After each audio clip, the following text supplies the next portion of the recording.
nasazeewo mbanjulire venue yaffe yetugenda okuba nga tukoleramu concert yaffe 2023 nga bafandi bange bwe bansaba omwaka gwa 2020 the Spice tufuneyo a bigger place for the gadgets. Tugenda kubeera ku cricket oval era nga nsuubira nti buli fani wange defuna enough space okweyagala okwetaaya tunyumirwe. Nzize nkola concerts era nga njagala nnyo the best for my fans. Sagala just kujja kuyimba because ekyo mundabye nga nkikola mu shows ez'enjawulo.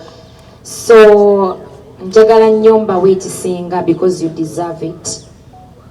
Njagala mbawe show etabangawo mu Uganda. Siri nnyo mulungi mu kwesoma naye mumanyi ttiimu yange bwe twogera tutuukiriza. We are trendsetters that you know. Twagenda ku freedoms ntukolawo ebyenjawulo era bangi baziba kati batambulira mu bigere byaffe because twagala ekisinga for you guys.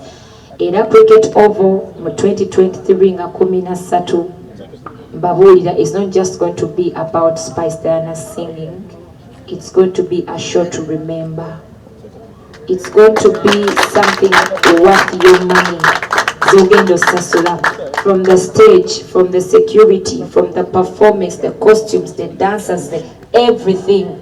As an artist, it has to be a full package. It's not about just the voice and the music. Kuba tuze tukola ebivulu nga mutulaba ne tuyimba jombadde kamuli ne nyimbira abantu emitwalo luli ne ngende wa. It's not about that. Concert ebangambaga. Era njagala mujje and witness the best of Spice Diana on 13th January. I want the best for my fans. Byemulaba bakola mu O2 mu stadium ezenjawulo tugenda bileta Uganda. When it comes to stage ekyo kyo simanyi mwe munayogera nga show emaze okuggwa.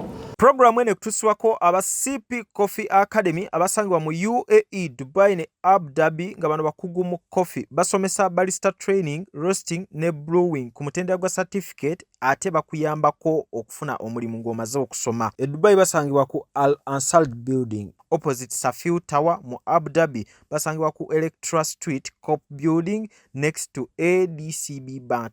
Abeetaze osobola kubira ku namba z'essimu eziri wansawo kosa ne website yaabwe. E Uganda tebalinayo office okuleka Dubai ne Abu Dhabi gwa beetaaga. Ziwa and Sons suppliers w'ebikozesebwa mu kisenge ng'ofuula ekisenge kye ekyenjawulo kirabike bulungi. Gula amasooka amalungi, bed cover, duvet, mosquito nets, towel ne kalonda yenna agwa mu kkoero. Basangibwa ku Mukwana Arcade ne namba y'essimu weeri wansawo. Kisitu Electronics batunda solar panels sizes zonna ku bbeeyi yonna, amasimu agatayitamu mazzi, flat screens eziri ne kalonda amasanyalaze ina owenjawulo. Ojjafuna ekirabo gwe anaabeeyuna ku Hanifa Towers ne ku namba y'essimu nga woogiraba bakubireko oba waweereze WhatsApp. Arapex Tire Adhesive and Grout eri ayagala okusiba tayozi z'ezinywere mu ddiiro ku lubalaza mu kisenge oba mu kinaabiro oli wa ddwaliro oli wa arcade oba ekifo kyonna kyoyagalamu obugumu obw'enjawulo olw'ekirungo ekiteekebwamu. Amwetaaze genda mu hardware ekuliraanye Sidin Tile Center ku Salama Road kosa ne namba z'essimu nga wooziraba wansawo ku screen yo bakubireko tojja kwejjusa. Mariam Massa mukyala muyimbi mukyala muzadde ayambye abantu bangi ayina music mulungi ate nga abuulirira. Subscribing ku YouTube channel ye Mariam for Children olikinge page ya Facebook ku Mariam Music. Njagala nnyo tukwatagane tukolagane wamu as media and the art industry. Right now tuze tulabanga mu supportinga abayimbi baffe twakuba omulanga togedde ku Nigerian shows okwatayo na biki musoke mwekubireko engalo buli wa media ali wano. Thank you so much for pushing Ugandan music. Ebivulu byonna ebizeebeerayo concerts z'abayimbi muziwagidde which we all want. Nga Spice Diana nziramu nnyo amaanyi nga ndaba concerts z'Abannayuganda bafani baffe baziwagira kubanga ffenna kye twagala. We need that spirit, yeah? Sedowooza tukulanga industry ya music as we speak because twalinga tutunulira nnyo obufu obutono just like ng'omuntu wanaagenda Kabala n'akola concert. We're looking at stadiums right now. We're looking at 10,000 people plus right now, which wasn't the case then. Kitegeeza tulina growth. Tugenda mu maaso tukulaakulana kye twagala okulaba.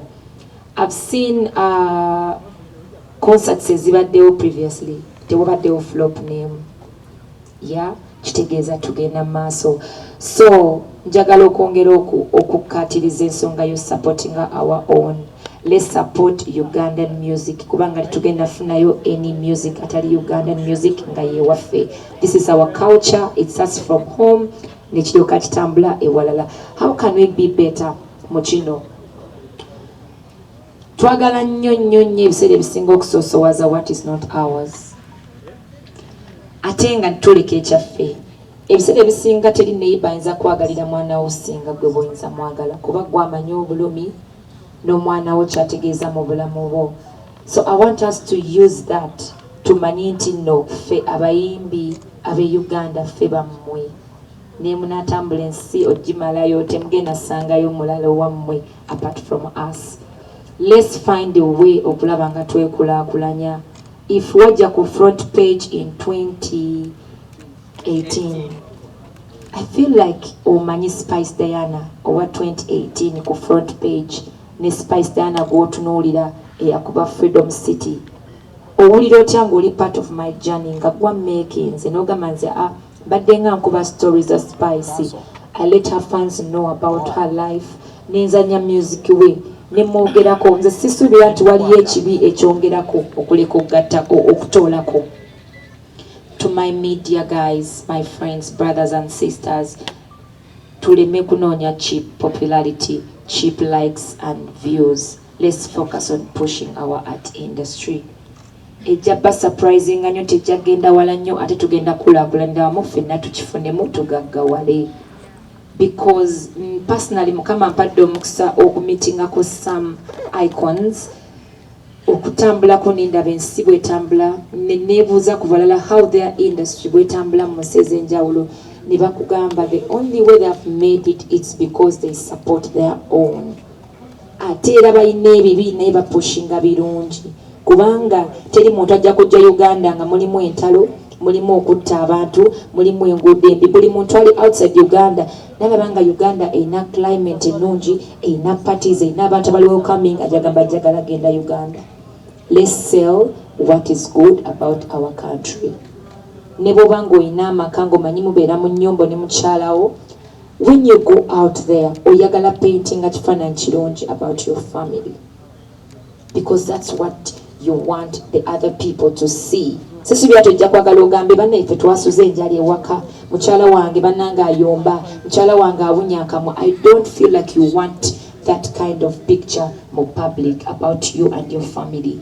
Tukize mu music industry tulekeraawo tunuulira ebibi ebiri ku bayimbi baffe tunoonye ebirungi kuba omuntu ne waba mubi alina ekirungi ekimuliko. Let's push the positive vibes and the talents of our artists.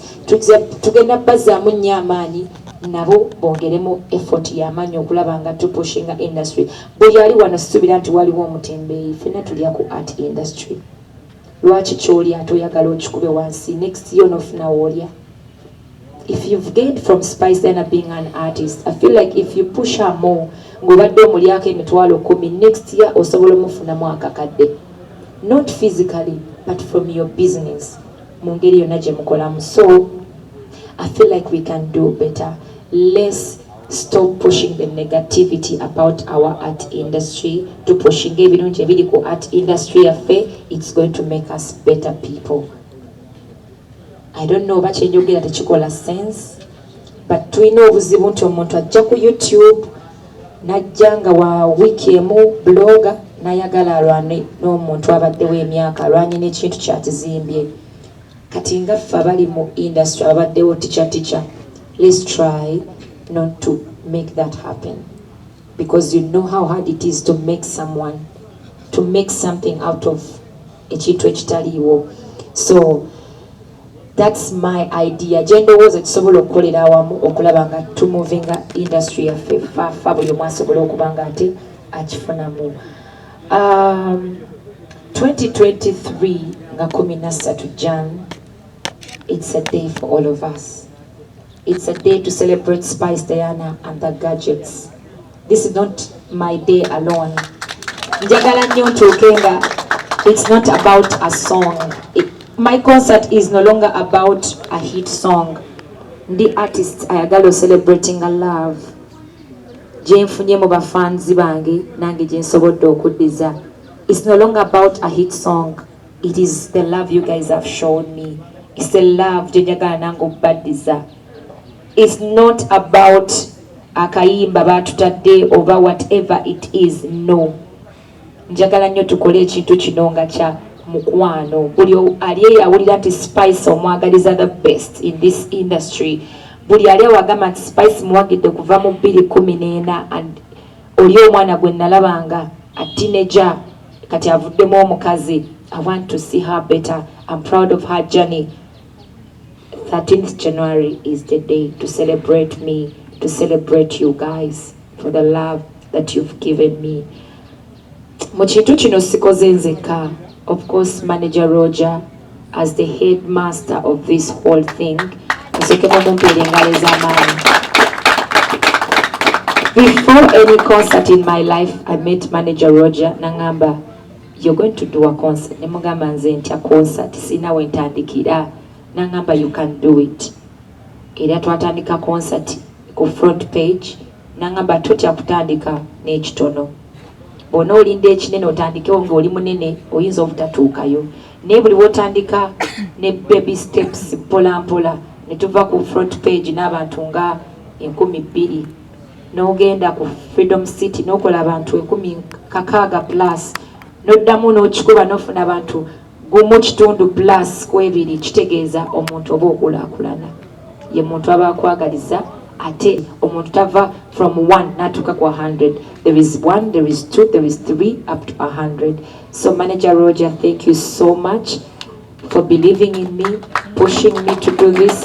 However much sometimes zinange ebintiisa kubanga buli muntu atukola ebinene. Twagala ebinene tutubikola because si byangu. But thank you so much. Njagala okwebaza Mukaya Events.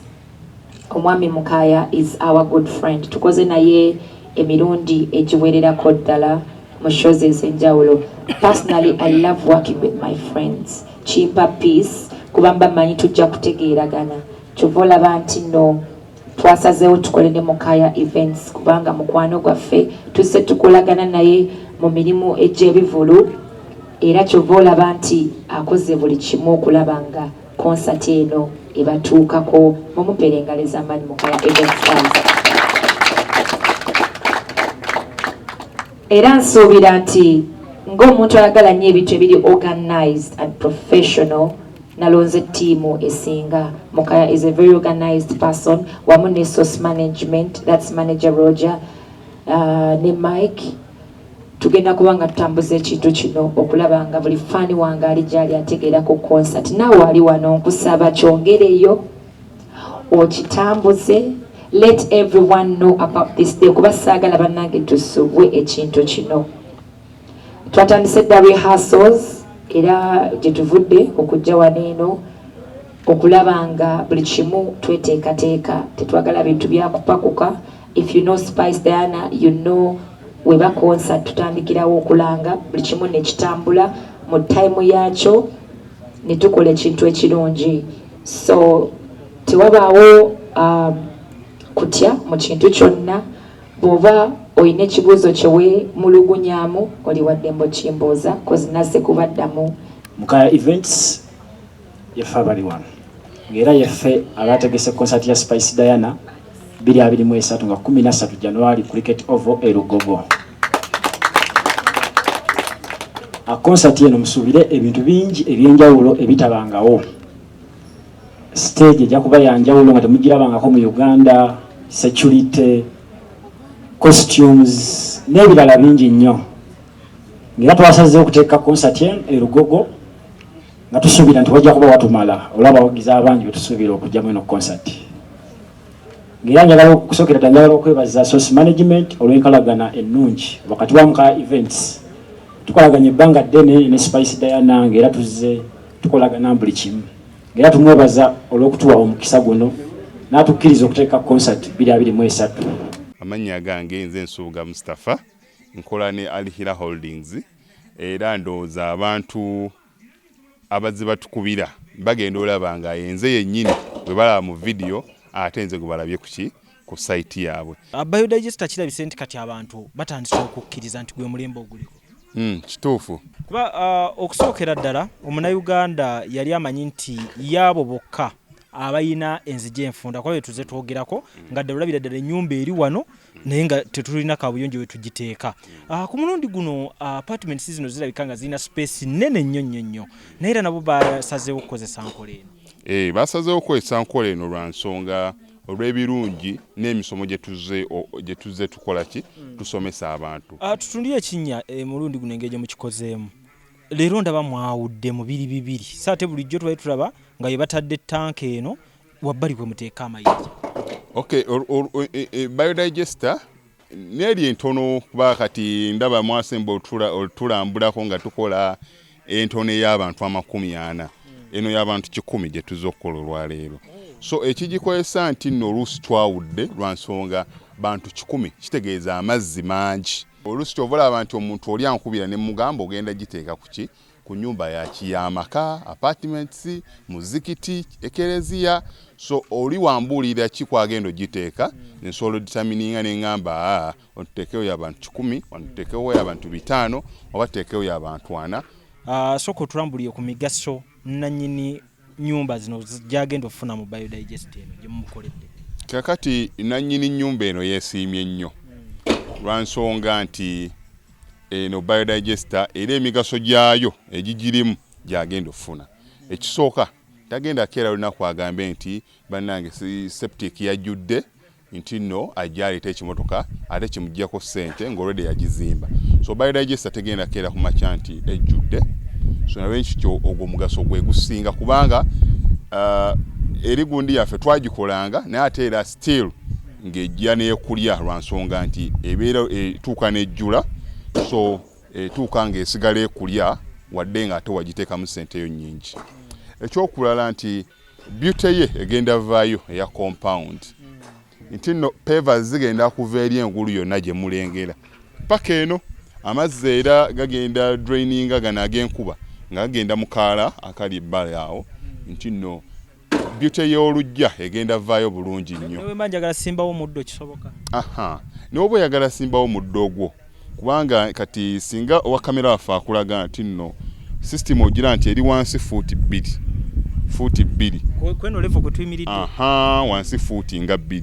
So omuddo kakube gulina emirandira gitya guba gujja mmera. Yes, bannange tetukolera bagagga bokka ate era tetusijja bayita baavu.